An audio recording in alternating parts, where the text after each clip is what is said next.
கேண்டிடேட்டை announce பண்ணி மிகப்பெரிய மாநாட்டை திருச்சியில் மற்றவங்களோடலாம் மதுரையில் விஜய் நடத்தினதை விடலாம் மிகப்பெரிய அளவு மாநாட்டை நான் நடத்த போகிறேன். அந்த மாநாட்டை எப்படி கட்டுக்கோப்பாக நடத்த போகிறேன். அந்த மாநாடு நான் பேசி முடிக்கிறது வரை ஒருத்தரும் கலையாமல் எப்படி நிற்க போகிறாங்க, நான் பேசி முடிக்கிறது வரை ஒருத்தரும் கலையாமல் எப்படி நிற்க போகிறாங்கங்கிறத நான் காட்ட போகிறேன். மாநாடுனா என்னன்னு காட்ட போகிறேன். அப்போ மக்கள் என்ன கேட்க வந்தாங்கன்னா நான் ஒரு பெரிய அண்ணா மாதிரி ஒரு மாற்றத்துக்காக உண்மையிலே வந்தவன் நான் தான். அண்ணாவை பார்க்க கூட்டம் வராது, சீமானை கேட்க கூட்டம் வந்த மாதிரி அண்ணாவை கேட்க தான் கூட்டம் வரும். அப்போ சீமான் அண்ணா கம்பேரிசன் பொருந்தது. அண்ணாவை சீமான் திராவிட கண்ணு கருத்தியலில் அடிக்கிறாரு, அது வேறு விஷயம். பட் திராவிட கருத்தியலில் அண்ணா பேச்சை வந்த கூட்டம் நின்று கேட்டது. தமிழ் தேசிய கருத்தியலில் சீமான் பேசுகிற பேச்சை கூட்டம் வந்து கடைசி வரை நின்று கேட்கும்.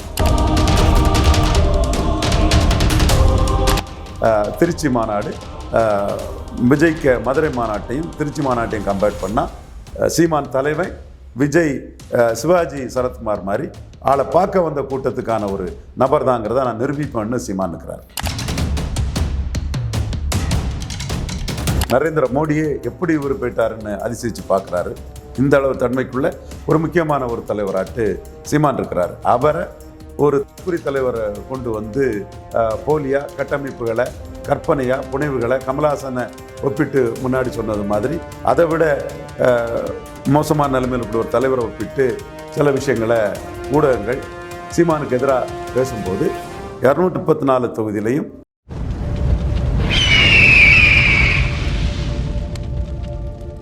அரசியல் கருத நேயர்களுக்கு வணக்கம். இன்று நம்மோது இணையும் சிறப்பு விருந்தினர் அரசியல் தலைவர் திரு ரவீந்திரன் துரைசாமி அவர்கள். வணக்கம் சார். வணக்கம் தம்பி. சார், சீமான் அவர்கள் வந்து தமிழக அரசியல் களத்தில் வந்து இப்போது பல மாநாடுகள் மற்றும் பொதுக்கூட்டங்கள் வந்து கையில் எடுத்து வர்றார். அந்த வகையில் வந்து மரங்களின் மாநாடு வந்து ஒரு புறம் அறிவிச்சிருந்த வேலையில் தற்போது வந்து திருச்சியில் பிப்ரவரி மாதம் வந்து என்னோட மாநாட்டை வந்து பாருங்கள், அதை பார்த்து மாநாடுனா என்ன தெரிஞ்சுக்குங்கன்னு சொல்லிட்டு மற்ற கட்சிகளுக்கு வந்து சவால் விடும் வகையில் தனது அறிவிப்பை வந்து அறிவித்திருக்காது. இதை மற்ற கட்சிகள் மத்தியில் வந்து ஒரு பரபரப்பை ஏற்படுத்தியிருக்கு. எப்படி சார் பார்க்குறீங்க இந்த விடயத்தை? மரங்களின் மாநாடு வேறு, திருச்சி மாநாடு வேறு. மரங்கள் மாநாடு என்னென்னா மனுஷன் இல்லாமல் மரம் வாழ முடியும், மரம் இல்லாமல் மனுஷன் வாழ முடியாது. இதை மனுஷனுக்கு தெரியலை. இது கண்ணதாசன் மீன் செத்தா கருவாடு நீ சித்தா வருங்கூடு யார் பெரிய வேண்டான்னு கண்ணதாசன் பாட்டல் அண்ணாமலையில் ஒரு பாட்டு வரும்ல, அந்த மாதிரி உள்ள தன்மையில் பசுவின் மேன்மையை பற்றி கண்ணதாசன் தான் நினைக்கிறேன். பாடல் ஆசிரியர் யாருன்னு தெரியல எனக்கு. ஓகே, ஒரு பாடலாசிரியர் பாடின ஒரு பாட்டு பெரிய லெவலில் அது வரும். அதே மாதிரி அது உயிருள்ள பசுவின் பயனை பற்றி சொல்லும். இந்த இதில் வந்து மரம் அக்டினை பொருளான மரம், அசையா பொருளான மரம், இதோட பயன்பாடுகள், இதோட யூட்டிலிட்டி, இது இல்லைன்னா உலகம் எப்படி இயங்காது, இதோட முக்கியத்துவம் என்ன, அதை அரசியல்வாதிகள் இதை எப்படி இதை சீர்குலைக்கிறாங்க, இதை எப்படி பாதுகாக்கப்பட வேண்டும், நாட்டின் நலனும் நம் சந்ததியர் நலனும் எதிர்கால குழந்தைகளின் நலனும் எதிர்கால மக்களின் சுகாதாரத்திற்காகவும் மரங்களின் இந்தியாமை எப்படிப்பட்டதுன்னு சொல்கிறார். தற்குறி தலைவம் இல்லப்பா நான் எல்லா விஷயமும் தெரிஞ்சவங்கிறார். தற்குறி தலைவம் இல்லப்பா நான் எல்லா விஷயமும் தெரிஞ்சவங்கிறாரு. தற்குறி இல்லை, எல்லா விஷயம் தெரிஞ்ச தலைவங்கிறத சொல்ல வர்றாரு. ஸோ இது ஒரு மாநாடு. திருச்சி மாநாடுங்கிறது என்னோட மக்கள் பலத்தை நான் காட்ட போகிறேங்கிறார். 36 லட்சம் மக்கள் வாக்களிச்சிருக்கிறாங்க. தெளிவான நிலையான நிலைப்பாட்டில் இருக்கிறேன். எடப்பாடி பழனிசாமியாக இருக்கார். கட்சி ஆரம்பிச்சுட்டு லெட்டர் பேடாக கண்டஸ்ட் பண்ணாமல் இருந்தார். நான் எல்லா தேர்தல்லையும் போட்டிகிட்டு இருக்கிறேன், வளர்ந்துருக்கிறேன். ஸ்டாலின் வர்சஸ் சீமான் ஈரோடு கிழக்கில் நடந்திருக்குது. அது துக்ளக் ஆசிரியர் குருமூர்த்தி அதை பாராட்டுறாரு, நிர்மலா சீதாராமன் பாராட்டுறாங்க, பலரும் அதை பாராட்டக்கூடிய தன்மையில் இருக்குது. மக்களவைத் தேர்தலில் இந்தியாவிலே இல்லாத வகையில் 3.8லேருந்து 8.3க்கு போனதை prime minister of India Narendra மோடியே எப்படி இவர் போயிட்டாருன்னு அதிசயிச்சு பார்க்குறாரு. இந்த அளவு தன்மைக்குள்ள ஒரு முக்கியமான ஒரு தலைவராட்டு சீமான் இருக்கிறார். அவரை ஒரு தற்குறி தலைவரை கொண்டு வந்து அவரை அப்படி வந்துடும் இப்படி வந்துடும் பொய்யா போலியா கட்டமைப்புகளை கற்பனையாக புனைவுகளை கமலஹாசனை ஒப்பிட்டு முன்னாடி சொன்னது மாதிரி அதை விட மோசமான நிலைமையில் இருக்கக்கூடிய ஒரு தலைவரை ஒப்பிட்டு சில விஷயங்களை ஊடகங்கள் பெரியார் மண்ணில் பெரியாரே மண்ணுன்னு சொன்னதுனால உள்ள பொறாமை கொண்டவங்க, எடப்பாடியை பலகீனப்படுத்துகிறாருங்கிறதுனால வாயால் வைத்தால் அடிக்கக்கூடிய ரங்கராஜ் பாண்டே, ஜேவிசி சர்ராம் போன்றவங்க சீமானுக்கு எதிராக பேசும்போது 234 தொகுதியிலையும் கேண்டிடேட்டை அனௌன்ஸ் பண்ணி மிகப்பெரிய மாநாட்டை திருச்சியில் மற்றவங்களோடெல்லாம் மதுரையில் விஜய் நடத்தினதை விடலாம் மிகப்பெரிய அளவு மாநாட்டை நான் நடத்த போகிறேன். அந்த மாநாட்டை எப்படி கட்டுக்கோப்பாக நடத்த போகிறேன். அந்த மாநாடு நான் பேசி முடிக்கிறது வரை ஒருத்தரும் கலையாமல் எப்படி நிற்க போகிறாங்க, நான் பேசி முடிக்கிறது வரை ஒருத்தரும் கலையாமல் எப்படி நிற்க போகிறாங்கங்கிறத நான் காட்ட போகிறேன். மாநாடுனா என்னன்னு காட்ட போகிறேன். அப்போ வந்த கூட்டத்தில் முக்கால்வாசி கலைஞ்சி போச்சுன்னா இது சிவாஜி மாநாடு, சரத்குமார் மாநாடு மாதிரி தான் விஜய்க்கு மாநாடு. விஜய் இன்னொரு சிவாஜி சரத்குமாராக தான் வராரு. நான் மக்கள் என்ன கேட்க வந்தாங்கன்னா நான் ஒரு பெரிய அண்ணா மாதிரி ஒரு மாற்றத்துக்காக உண்மையிலே வந்தவன் நான் தான். அண்ணாவை பார்க்க கூட்டம் வராது, சீமானை கேட்க கூட்டம் வந்த மாதிரி அண்ணாவை கேட்க தான் கூட்டம் வரும். அப்போ சீமான் அண்ணா கம்பேரிசன் பொருந்தது. அண்ணாவை சீமான் திராவிட கண்ணு கருத்தியலில் அடிக்கிறாரு, அது வேறு விஷயம். பட் திராவிட கருத்தியலில் அண்ணா பேச்சை வந்த கூட்டம் நின்று கேட்டது. தமிழ் தேசிய கருத்தியலில் சீமான் பேசுகிற பேச்சை கூட்டம் வந்து கடைசி வரை நின்று கேட்கும். அண்ணா கூட எம்ஜிஆரை பயன்படுத்திக்கிட்டார் கூட்டம் வர்றதுக்கு. எம்ஜிஆர் வர கூட்டத்தில் இடையில வருவார், கூட்டம் கலையும் சில விஷயங்கள் நடக்கும் அண்ணா இதில் கூட. சீமான் தெளிவாக வேலுப்பிள்ளை பிரபாகரன், தமிழ் தேசியம், சீமான் தம்பிகள் இதில் வந்து அவர் தெளிவாக நிற்கிறாரு. மிகப்பெரிய கூட்டம் வரும்னு அவர் அதை கணிச்சு இந்த கூட்டத்தோட பெரிய கூட்டமாக இருக்கும். சிவாஜி சரத்குமார் மாதிரி பார்க்க வந்த கூட்டம் கேட்க வராத கூட்டம்னு விஜய் கூட்டம் மாதிரி கலையாதுங்கிறதையும் சீமான் சொல்கிறாரு. அதுதான் இன்னைக்கு சீமான் விஜயை மையமாக வச்சு சீமானை விமர்சனம் பண்ணக்கூடிய அத்தனை பேரும் முகத்தில் 26க்கு மேலே கறி பூசிடுங்கன்னு காட்டுறதுக்கு அந்த கம்பேர் பண்ணி சீமான் சொல்கிறார். ஏன் விஜயை சீமான் கம்பேர் பண்ணுறாருனா இதுக்கு தான். கமல்ஹாசனையும் சீமானையும் கம்பேர் பண்ணது தான். கமல்ஹாசன் இன்னைக்கு அவருக்கு இன்னொரு வேல்யூ இருக்குது. அவர் பிரச்சார பீரங்கி லெப்டிஸ்ட்டு வியூவில் இருக்கிறாரு, ராஜ்சபா இருக்கிறார். நான் அதெல்லாம் குறைச்சி மதிப்பிடலை. தினகரனுக்கு ஒரு வேல்யூ இருக்குது, நான் அதை குறைச்சி மதிப்பிடலை. தினகரன் எந்த இடத்துலாம் குறைச்சி மதிப்பிடலை, அவர் சாதித்தவர் தான், வேல்யூ இருக்குது. சீமான் களத்துக்குள்ளே நின்றனால 8.3 இருக்கிறாரு. விஜயே லெட்டர் பேடாக இருந்ததுனாலலாம் மக்கள் விஜயை வந்து ஒரு புற்றீசலாட்டு, ஒரு மின்னலாட்டு, ஒரு காளநாட்டு தான் பார்ப்பாங்க.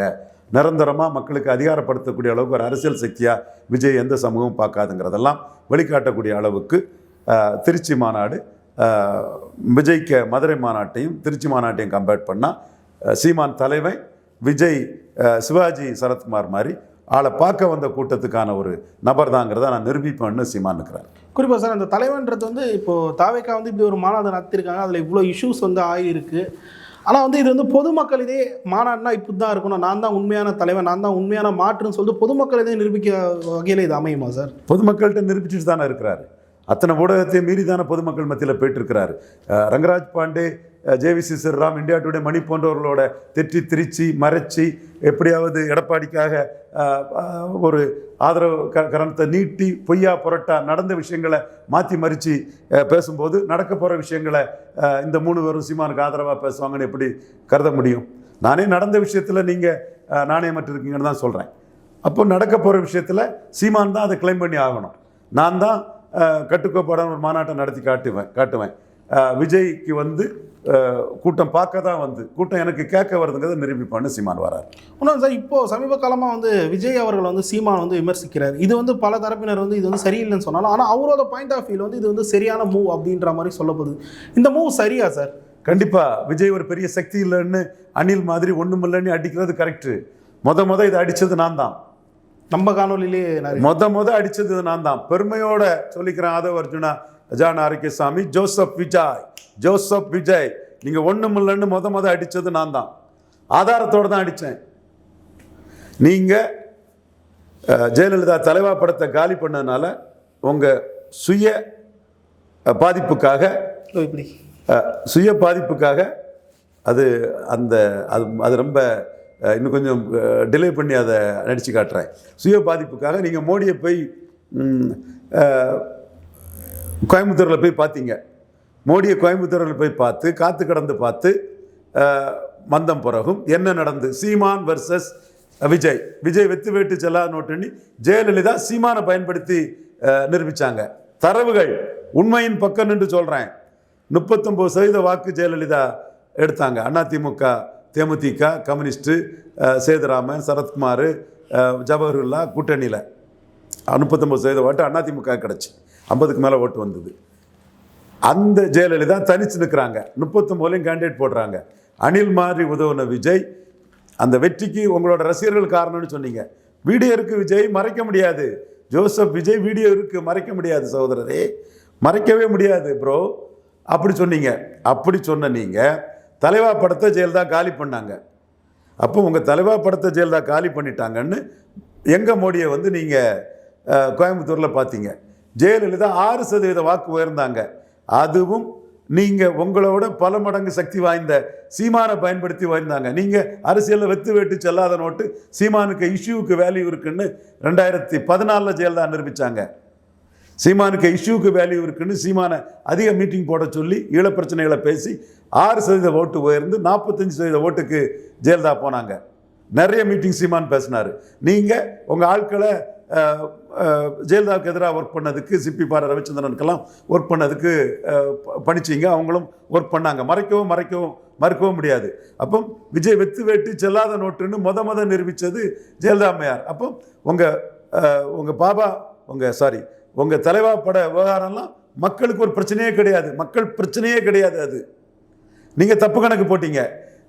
நீங்கள் அணில் போல உதவுனால தான் ஜெயலலிதா ஜெயித்ததாட்டு தப்பு கணக்கு போட்டீங்க. தப்பு கணக்கு போட்ட உங்களை வெத்து வேட்டு செல்லாத நோட்டுன்னு சீமானை பயன்படுத்தி 6% ஓட்டு உயர்ந்து நீங்கள் ஒன்றுமில்லன்னு முத நிரூபித்தது புரட்சி தலைவி ஜெயலலிதா அம்மையார் அவர்கள். ஜானகிசாமி இதை மறுத்திட முடியுமா? ஆதவர்ஜுனா இதை மறுத்திட முடியுமா? ஜோசப் விஜய் மறுத்திட முடியுமா? அணில் மாதிரி உதவி வெற்றி பெற்றதாட்டு சொன்னீங்க இல்லையா? சொன்னீங்களா? வீடியோ இருக்கு. அப்போ மோடியை பார்த்தும் ஜெயலலிதா 6% உயர்ந்து உங்களை வெத்து வேட்டு நிரூபிச்சிட்டாருங்கிறதையும் ஒத்துக்கிடுங்க விஜய். ஸோ ஜெயலலிதா தான் முத விஜயை வெத்து வேட்டு செல்லாத நோட்டுன்னு நிரூபித்தது. இதையும் ரங்கராஜ் பாண்டையும் ஜேவிசி ஸ்ரீராமும் சொல்ல மாட்டாங்க. அறிவு நாணயம் அவ்வளவுதான். உங்களுக்கு நடந்த விஷயத்தை நீ மறைக்காத, அது அறிவு நாணயம் மற்ற செயல்னு சொல்கிறேன். நாளைக்கு உள்ளது நீ ஒன்று சொல்லு, நான் ஒன்று சொல்லு, அது நாளைக்கு பார்த்துக்கலாம். அது உனக்கு உரிமை இருக்குது, எனக்கு உரிமை இருக்குது. அடுத்து விக்கிரவாண்டி எலெக்ஷனில் 50,000 ஓட்டு ஆன்லைன் ஓட்டு விஜய்க்கு இருக்குன்னாங்க. போலிங்கில் வந்து திமுகவுக்கு ஓட்டு கூடிட்டு, நோட்டாக்கு ஓட்டு குறைஞ்சி போச்சு, போலிங்கும் கூடி போச்சு. அப்போ உங்களுக்கு 50,000 ஆன்லைன் ஓட்டுங்கிறது ஃப்ராடு தானே, மோசடி தானே. கள்ளக்குறிச்சி சாராய சாவை பார்த்தும் 50,000 ஆன்லைன் ஓட்டர்ஸும் வீட்டில் படுத்திருந்தா கூட போலிங் குறைஞ்சிருக்கும். வீட்டில் படுத்திருந்தா கூட போலிங் குறைஞ்சிருக்கும். திமுகவுக்கு ஓட்டு கூடி இருக்காது. ரெண்டுமே நடந்திருக்க. சரி, வந்து ஓட்டு போட்டான்னா நோட்டாவுக்காக போட்டு நோட்டாவுக்கு ஓட்டு கூடி இருக்கணும். அப்போ மொத்தத்தில் மோசடி, ஃப்ராடு, முள்ள மாதிரித்தனம், இதை வந்து இவர் நல்லா எக்ஸ்போஸ் பண்ணுறார். மாரிதாஸ் ரொம்ப எஃபெக்டிவாக, இன்டலெக்சுவலாக, குயிவைவாக, நல்ல நாலேஜ் உள்ள மனிதராக இருக்கார்.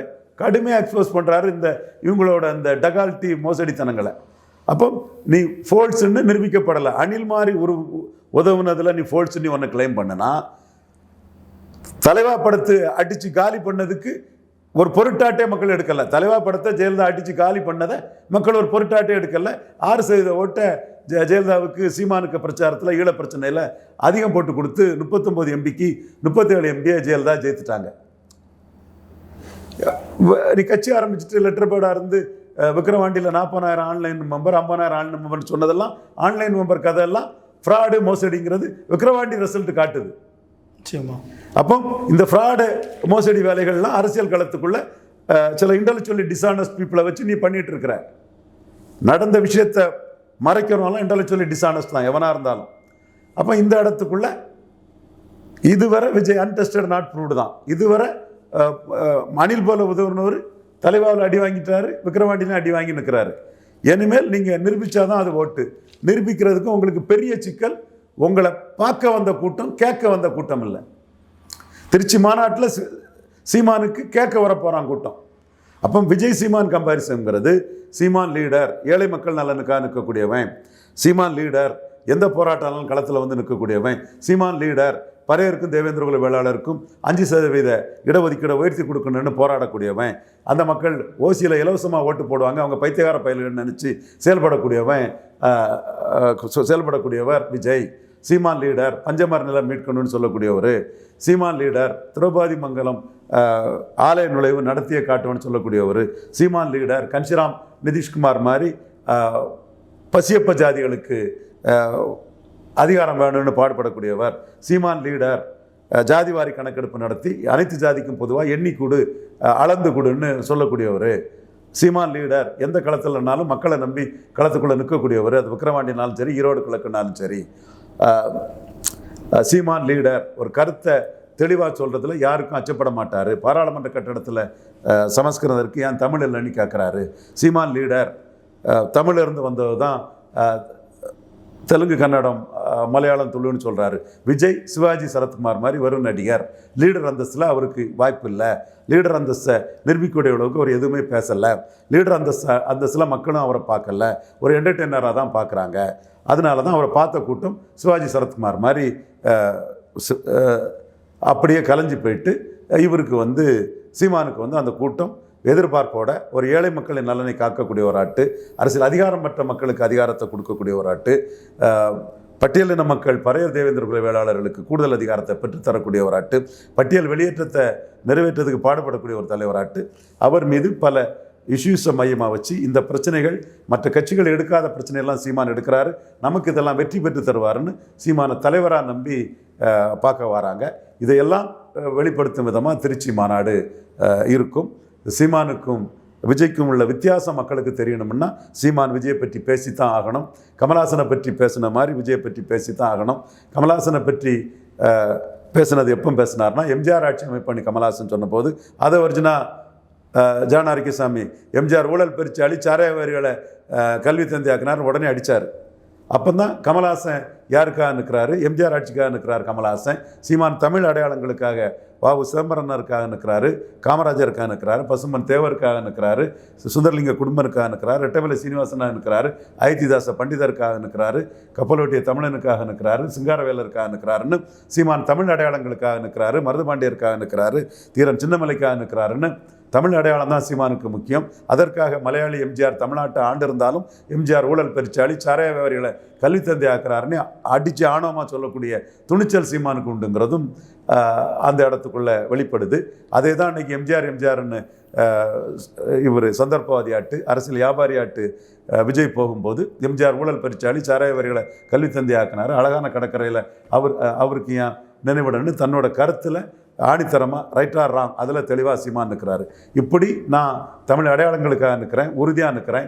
திமுக, அண்ணா திமுகவும் காங்கிரஸ் பாஜகவின் முதல்வர்கள் ஒட்டுண்ணிகள் தொங்குததைகள் பாஜக மட்டும் எதிர்த்தில்லை, காங்கிரஸையும் சேர்த்தே எதிர்ப்பேன், திமுக மட்டும் எதிர்த்தில்லை, அண்ணா திமுகவும் சேர்த்தே எதிர்ப்பேன்னு சீமான் நினைக்கிறாரு. திருப்பூரம் மீட்டிங்கில் சீமானுக்கு அதிக கைத்தட்டல் வந்தது. கொடநாடு கொலை என்னாச்சு, தூத்துக்குடி துப்பாக்கிச்சூடு என்னாச்சுங்கும் போது தான் அதிக கைத்தட்டல் வந்து அங்கே வந்த முக்குலத்தோர் சமுதாயம் அதை ஏற்றுக்கிட்டு தான் அதை கைத்தட்டினாங்க. ஸோ சீமான் துணிச்சலாக 4 கட்சிகளையும், மத்தியில் ஆண்ட கட்சியும் மத்தியில் ஆளுங்கட்சியையும், தமிழ்நாட்டில் ஆண்ட கட்சியும் தமிழ்நாட்டில் ஆளுங்கட்சியும் எதுக்கிறேன். விஜய் இதிலேருந்து நான் வேறுபட்டு நிற்கிறேன். விஜய் காங்கிரஸ் கூட்டணி வராதான்னு நப்பாசப்பட்டு பலம் நிரூபிக்காத கலைஞ்சி போகக்கூடிய கூட்டத்தை வச்சுக்கிட்டு எதிர்பார்த்துட்டு இருக்காரு. எந்த காங்கிரஸ்காரன் ஏமாறுவான்? ஒருத்தனை ஏமாற மாட்டான். அதிமுக கூட்டணியில் சேர்க்காதான்னு விஜய்க்கு ஒரு எதிர்பார்ப்பு இருந்தது. இந்த கலைஞ்சி போன கூட்டத்தை பார்த்த பிறகு அதிமுக சேர்க்கறதா இருந்தாலும் ரொம்ப குறைச்சலாக கொடுத்து தான் சேர்ப்பாங்க. சீமான் என் கூட்டம் கலையாது, எனக்காக நிற்கும், என் கொள்கைக்காக நிற்கும், நான் பட்டியல் வெளியிட்டதுக்காக நிற்கிறேங்கிறத உணர்ந்துக்கிட்டு நிற்கிறோம், நான் தமிழுக்காக நிற்கிறேங்கிறத உணர்ந்துக்கிட்டு நிற்கிறோம். இது பெரியார் மண்ணில் வேலுப்பிள்ளை பிரபாகரனை பூஜிக்கும் மண்ணு நான் நிரூபிப்பேங்கிறதுக்காக நிற்கும். உனக்கு பெரியாரால் தான் நீ கல்வி அறிவு பெற்ற படிக்க சொன்னார்னு சொன்னால் திமுகவுக்கு ஓட்டு போட்டுக்கோ, உதயசூரியனுக்கு ஓட்டு போட்டுக்கோ, திராவிடத்துக்கு ஓட்டு போட்டுக்கோ, பெருந்தலைவர் என் தாத்தன் காமராஜால் தான் நீ படித்தேன்னு சொன்னால் எனக்கு ஓட்டு போட்டுக்கன்னு ஆணித்தரமாக போட்டா போடு, போடலைன்னா போடுன்னு தன்னோட கருத்தை துணிஞ்சு சொல்லக்கூடிய ஒரு தலைவனாக சீமான் நிற்கிறான். ஆணித்தரமாக தன் கருத்துக்களை முன் வச்சு அரசியல் களத்தில் நிற்கிறான். உறுதியான மழையிலும் வெயிலிலும் கலையாத கூட்டத்துக்கு சொந்தக்காரங்கிறத நிரூபிப்பாங்கிறத காட்டுறதுக்கு தான் திருச்சி மாநாட்டையும் மதுரை விஜய் மாநாட்டையும் ஒப்பிடுறாரு. அந்த ஒப்பீடு சீமானுக்கு நல்லது. இந்த ஒப்பீடு தான் சீமானோட உயர்வையும், சீமானுக்கு மக்கள் பிடிப்போட கனெக்டேட்டோட மக்கள் இருக்கிறாருங்கிறதையும், விஜய் மக்களை ஏமாளிகள் இளிச்சவாயர்கள்னு அவங்கள ஒரு தன்னோட வியாபார பொருளாட்டு பார்க்குறாருங்கிறதும் மக்கள் மத்தியில் தெளிவாகும்.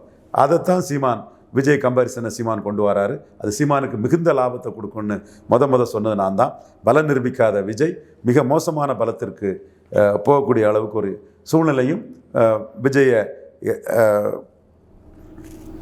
உண்மை நிலைமையை சொல்லி அடித்து தகர்க்கிறது சீமானுக்கு பெரிய பலத்தை கொடுக்கும். சீமான் அதை செய்யட்டு, அதற்கு மற்றவங்களும் எதிர்வினை ஆற்றிட்டு அதை அப்படியே போட்டு மக்களுக்கு உண்மை விளக்கம் தெரியட்டு, எம்ஜிஆர் ஆட்சின்னு சொன்ன கமலஹாசனை விட எம்ஜிஆர் ஊழல் பெருச்சாளி, சாராயவில் கல்வி தந்தை ஆக்கினாருன்னு தமிழர் அடையாளங்களை முன்னிறுத்தின சீமான் எப்படி மிகப்பெரிய அளவுக்கு டிஃபரன்ஸில் வாக்கு வகித்தை பெற்றிருக்கிறாரோ, அதே மாதிரி எம்ஜிஆரை சொல்லக்கூடிய விஜயை விட தமிழர் அடையாளங்களை முன்னிறுத்தக்கூடிய சீமான் மிகப்பெரிய அளவுக்கு வாக்கு வித்தியாசத்தை காட்டுவார். 17% வாக்கு வர சீமான் வர வாய்ப்பு இருக்குது. விஜயை பொறுத்த அளவில் விஜயகாந்துக்கும் கீழேயும் கமலஹாசனுக்கு சற்று மேலேயும் வர வாய்ப்பு இருக்குது. இன்றைக்குள்ள லெவலில் இன்னும் ஒரு கூட்டம் வந்து கலைஞ்சு போச்சுன்னா விஜய் வந்து 1.7ங்கிற அளவுக்கு போயிடுவார். சீமானுக்கு பிரச்சார பலம் உண்டு. ஏற்கனவே பழனிக்குமார் மூலமாக தமிழக முதல்வர் மு க ஸ்டாலின் அவர்கள் தமிழ் தேசியத்தின் நிலைமையை பார்த்துட்டிங்களா, ஒன்றும் இல்லாமல் போய்ட்டுன்னு 1% தான் உள்ளாட்சி தேர்தல்னு டீட்டெயிலை திராவிட இயக்க பெருந்தலைவர் மு க ஸ்டாலின் அவர்கள் வந்து வெளியிட்டாங்க. அப்போ சீமானுக்கு ஈரோடு கிழக்கில் 1% தான் இருந்தது. தன்னோட பிரச்சாரத்தால் 6.3% மாட்டு உயர்த்தினார் சீமான். அதுபோல் அதிமுக பாஜக கூட்டணிக்கு ஈரோட்டில் 30% இருந்தது. அதிமுக 25, இரட்டை தலைமை இரட்டையர்களுக்கு இபிஎஸ் ஓபிஎஸ்க்கு, பாஜகவுக்கு 5, அண்ணாமலைக்கு திறமையாளர் வந்து 5, 30% இருந்தது. இந்த 30%ம் அந்த 1% மோதும் போது சீமான் 6.3க்கு வந்துட்டாரு. இவங்க 25க்கு போயிட்டாங்க. 5% ஓட்டு குறைஞ்சிடுச்சு. எடப்பாடி ஈர்ப்பு சக்தி இல்லாதனால 5% ஓட்டு குறைகிறாரு. சீமான் ஈர்ப்பு சக்தியால் 5.3% ஓட்டு கூடுறாரு. இது நடந்த விஷயம். ரங்கராஜ் பாண்டே அறிவு நாணயம் இருந்தால் இதை நீங்கள் ஒத்துக்கணும். ஜேவிசி ஸ்ரீராம் அறிவு நாணயம் இருந்தால் அதை ஒத்துக்கணும். இந்தியா டுடே மணி அறிவு நாணயம் இருந்தால் அதை ஒத்துக்கணும். நடந்த விஷயம். எடப்பாடிக்கு ஈர்ப்பு சக்தி இல்லை, சீமானுக்கு ஈர்ப்பு சக்தி இல்லைங்கிறதுக்கு நான் ஆதாரமாக சொல்கிறேன். நடந்த விஷயம். இதை நாணயம் நேர்மையாக இருந்தால் ரங்கராஜ் பாண்டேயும் ஜேவிசி ஸ்ரீராமும் இந்தியா டுடே மணியும் ஒத்துக்கிடணும். என்ன மறைச்சிக்கிட்டு மோசடி பண்ணிட்டீங்க மக்கள்கிட்ட? மக்களை ஏமாற்ற பார்க்குறீங்களா? நடந்த விஷயம் இது. அதே மாதிரி மீண்டும் களத்துக்குள்ளே வந்தால் 8.3ல் 2024 ஈரோடு கிழக்கு செக்மெண்டில் இருக்கக்கூடிய சீமானும் 23 கூட்டணியோடு இருக்கக்கூடிய எடப்பாடி பழனிசாமியும் 20 தான் அவருக்கு ஓட்டுன்னு எடுத்துடுங்க. 5% இவர் சீமான் கூடினாருன்னா 13.3க்கு சீமான் வந்துடுவார். 5% அவர் குறைஞ்சாருன்னா 15க்கு போயிடுவார், இல்லை 18க்கே போயிடுவார்னு இவங்க கூட்டணி கட்சிகள்லாம் அவருக்கு ஆதரவு தெரிவிச்சிருந்தா. சீமானுக்கும் எடப்பாடிக்கும் இடையில ஈரோடு கிழக்கிலே வித்தியாசம் இல்லைன்னு எக்ஸ்போஸ் ஆயிரும். இதற்கு பயந்து களத்துக்குள்ளே வரல எடப்பாடி பழனிசாமி.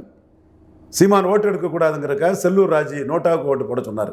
நோட்டா ஒரு 4% ஓட்டு கூடிச்சு. இந்த நடந்த விஷயத்தை இந்தியா டுடே மணி ஏன் ஒரு வெப்பில் விளக்க மாட்டார்? அந்த இடத்துல தான் இன்டெலெக்சுவலி ஆனஸ்ட்டுங்கிற கருத்தை நான் சொல்கிறேன். பார்லிமெண்ட் வேறு, அசம்பிளி வேறு, மறுக்கல்ல. ஆப்பிள் வேறு, ஆரஞ்சு வேறு. நானே சொன்னது தான், அதில் எந்த மாற்றமும் இல்லை. சீமானும் பிரைம் மினிஸ்டர் கேண்டிடேட் இல்லாமல் தான் ஃபைட் பண்ணார். எடப்பாடியும் பிரைம் மினிஸ்டர் கேண்டிடேட் இல்லாமல் தான் ஃபைட் பண்ணார். சீமான் வந்து 8.3 எடுத்திருக்கிறாருன்னா தென் மாவட்டத்தில் வளவங்கோட்டில் சீமான் வந்து 4வது இடம் தள்ளி இருக்கிறாரு எடப்பாடி பழனிசாமியை. தென் மாவட்டத்தில் கன்னியாகுமரி தொகுதியில் 4வது தள்ளி இருக்கிறார். திருநெல்வேலியில் கூட்டணி இருந்தும் 2 பேரும் ஈக்குவல் தான். ராமநாதபுரத்தில் கூட்டணி அவருக்கு இருந்ததுனால 2 பேரும் ஈக்குவல் தான். இன்னும் சொல்ல போனால் சீமான் மேல். அப்போ சீமான் வளர்ந்துருக்கிறாரு தென் தமிழகத்தில். சீமான் தென் தமிழகத்தில் வளர்ந்துருக்கிறாரு. வட தமிழகத்தில் எடப்பாடி தாக்கு பிடிச்சிருக்கிறாரு. தருமபுரி, சேலம், விழுப்புரம், சிதம்பரம், கள்ளக்குறிச்சி, நாமக்கல் இங்கே தாக்கு பிடிச்சிருக்கிறாரு. இதில் ஜாதி பிரச்சனை இருக்குது. இதை ஏன் அறிவு நாணயமற்று மறைக்கிறீங்க? பேர்களை திரும்ப திரும்ப சொல்ல விரும்பல. இன்டெலெக்சுவலி டிஸ்ஆனஸ்டாக இருக்கிறீங்க. உண்மையை பேசுங்க, நேர்மையை பேசுங்க. அப்போ 2021 பார்லிமெண்ட் வேறு, அசம்பிளி வேறு, நீ எல்லா தொலைக்காட்சியில் பேசக்கூடிய அருமை நண்பர், அறச்சிட்டம் கொண்டவர், நேர்மையானவர். அதுக்குள்ளே நான் வரல. பட் இதை ஏன் அவர் சொல்ல மாட்டேங்கிறாரு? இன்டெலெக்சுவலி டிஸ்ஆனஸ்டாக இருக்கிறாரு. பிஎம் கேண்டிடேட் தான் சீமானுக்கும் கிடையாது, எடப்பாடியும் கிடையாது. சீமான் எடப்பாடியை பலகீனப்படுத்தி இருக்கிறாரு. நிலைப்பாட்டில் இருந்து மாறி இருக்கிறாரு. எடப்பாடி பழனிசாமியாக இருக்காரு. சீமான் தெளிவாக இருக்கிறாரு. அப்போ இதெல்லாம் உனக்கு வன்மமும் காழ்ப்புணிச்சு இருக்கனால தானே விஜயை பற்றி பேசி பேசி இது பண்ணுற. விஜயை கட்சி ஆரம்பிச்சுட்டு விக்கிரவாண்டி ஈரோடு கிழக்கில் லெட்டர் பாடாதானே இருந்தார். மக்களோட நின்னவர் சீமான் தானே. அதே மாதிரி விஜய் லிட்டில் பேர்டாக இருந்தது சீமானுக்கு பலம். விக்கிரவாண்டி ஈரோடு கிழக்குலையும் எடப்பாடி நிற்காதது சீமானுக்கு பலம். அண்ணாமலை ஈரோடு கிழக்குல நிற்காது சீமானுக்கு பலம்ங்கிறத சொல்லதுக்கு எது தடுக்குது? ரங்கராஜ் பாண்டேயையும் ஜேவிசி சிறாமையும் இதை சொல்றது எது நடக்குது? அறிவு நாணயமற்ற நண்பர்களே, எது தடுக்குது உங்களை? நடந்த விஷயத்தை ஒத்துட்டு அடுத்ததை பேசு. ப்ரெடிக்ஷனை என்ன வேணாலும் போட்டுட்டு போ, நோ இஷ்யூஸ், அது குப்பை கூடையில் கிடக்கும். நடந்த விஷயத்தை ஏன் மறைக்க பார்க்குறீங்க? சார் பல்லிருக்கை தெளிவாக நன்றி.